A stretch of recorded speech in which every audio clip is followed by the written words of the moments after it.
ప్రక్షాళన చేస్తానంటున్న బిఆర్ నాయుడుని అడ్డుకోవటం వెనుక భూమన ద్వయం అసలు వ్యూహం ఏమిటి? ఇది కేవలం ఆందోళనేనా లేక ఉద్దేశపూర్వక దాడా? వైసీపీ నేతలు ప్రతి సవాల్ విసురుతున్నా కూటమి ప్రభుత్వ వ్యూహాత్మక మౌనం పాటించడం వెనుక ఉన్న అసలు రహస్యం ఏమిటి? ఇది లోతైన రాజకీయ కుట్రలో భాగమా లేక శిశుపాలుడి 100 తప్పుల కోసం వేచి చూసినట్లు చంద్రబాబు నాయుడు ఆ 101వ తప్పు కోసం ఎదురు చూస్తున్నారా? తప్పు మీద తప్పు చేస్తున్న వారిని కూటమి నేతలు వదిలేస్తున్నారా లేక సరైన సమయంలో చెక్ పెట్టేందుకు సమయం కోసం వేచి చూస్తున్నారా? మరోవైపు తిరుపతిలోని తాతయ్యగుంట గంగమ్మ ఆలయం సాక్షిగా జరిగిన హైడ్రామా దేనికి సంకేతం? అసలు తిరుపతి రాజకీయాల్లో ఏం జరుగుతుంది? Let's watch this exclusive story. ఏ రాజకీయ పార్టీ అయినా నిరసనలను వ్యూహాత్మకంగా చేస్తుంది. కానీ ఇక్కడ మాజీ టీటీడీ చైర్మన్ భూమన కరుణాకర్ రెడ్డి, ఆయన తనయుడు అభినయ్ రెడ్డి తాము ఏం చేయబోతున్నామో ముందే ప్రకటిస్తూ చైర్మన్ బిఆర్ నాయుడుపై దాడులకు దిగుతున్నారు. హోటల్ వద్ద చైర్మన్ కుటుంబాన్ని అడ్డుకోవడం నుంచి గంగమ్మ ఆలయం సాక్షిగా వ్యక్తిగత దూషణల వరకు అంతా ఒక పక్కా స్కెచ్ ప్రకారం సాగుతోంది. చైర్మన్ పారదర్శకతను దెబ్బతీయడమే లక్ష్యంగా సోషల్ మీడియాలో అసత్య ప్రచారాలు, మార్ఫింగ్ వీడియోలతో విరుచుపడుతున్నారు. ఈ స్థాయిలో బహిరంగంగా హెచ్చరిస్తూ దాడులు చేస్తున్న వైసీపీ నేతను నిలువరించలేకపోవడం వెనుక పోలీస్ యంత్రాంగం వైఫల్యం కొట్టొచ్చినట్లు కనిపిస్తోంది.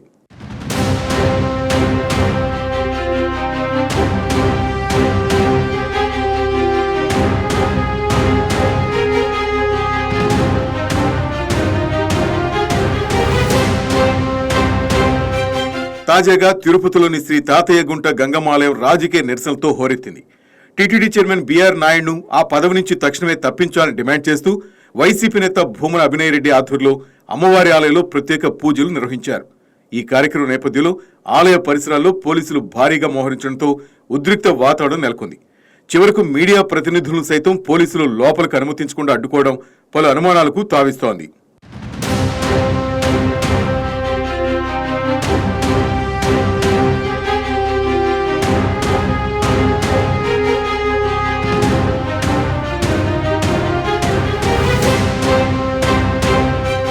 పూజలు ముగించుకున్న అనంతరం అభినయ్ రెడ్డి తన అనుచరులతో కలిసి ఆలయం వెలుపల బిఆర్ నాయుడుకు వ్యతిరేకంగా ప్లకార్డులు పట్టుకుని నిరసన తెలిపారు.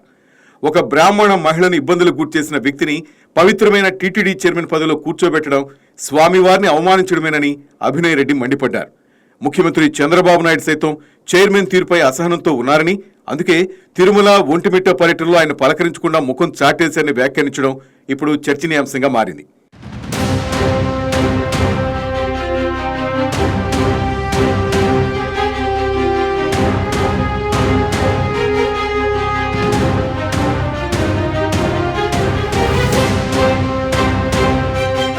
గతంలో టీటీడీ ఈవోగా పనిచేసిన ధర్మారెడ్డిపై ఏవైనా రాజకీయ వ్యాఖ్యలు వస్తే చాలు టీటీడీ ఉద్యోగ సంఘాలు వెంటనే గొంతు చిచ్చుకుని ప్రెస్ మీట్లు పెట్టేవి.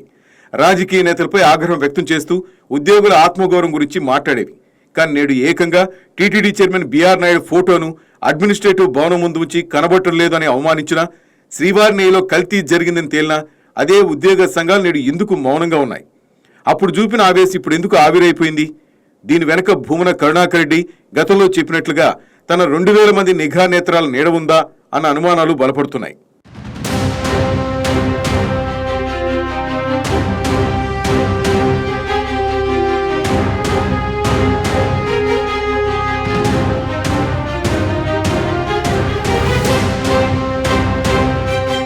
సొంత పార్టీ చైర్మన్ పై ఇన్ని దాడులు జరుగుతున్నా కూటమికి చెందిన స్థానిక నేతలు నిమ్మకు నీరెత్తినట్లు వ్యవహరించడం అనుకున్న మతలబేంటి?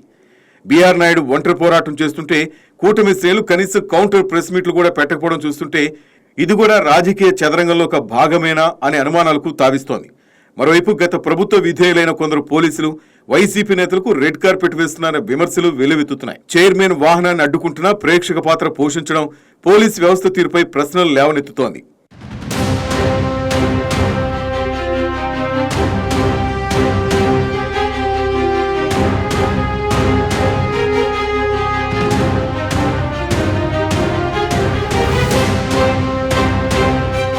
ప్రస్తుతం తిరుపతి రాజకీయాల్లో ఒక ఆసక్తికరమైన చర్చ నడుస్తోంది. ద్వాపరయుగంలో శిశుపాలుడు చేసిన 100 తప్పులను క్షమించిన శ్రీకృష్ణుడు 101వ తప్పు చేయగానే తన సుదర్శన చక్రంతో అతని తల నరికినట్లుగా ఇక్కడ కూడా చంద్రబాబు నాయుడు అదే వ్యూహాన్ని అనుసరిస్తున్నారా? Jaganmohan Reddy and co batch, ముఖ్యంగా భూమన తండ్రి కొడుకులు చేస్తున్న కుట్రలు ఆ 100 తప్పుల జాబితాలోకి చేరుతున్నాయని, ఆ పాపం పండిన రోజు చంద్రబాబు తన రాజకీయ సుదర్శన చక్రంతో తగిన సమాధానం చెప్తారని విశ్లేషకులు భావిస్తున్నారు. అందుకే ఇప్పుడు వైసీపీ నేతలు ఎంత రెచ్చగొట్టినా కూటమి అధిష్టానం మౌనంగా ఉంటూ సరైన సమయం కోసం వేచి చూస్తుందనే వాదన వినిపిస్తోంది.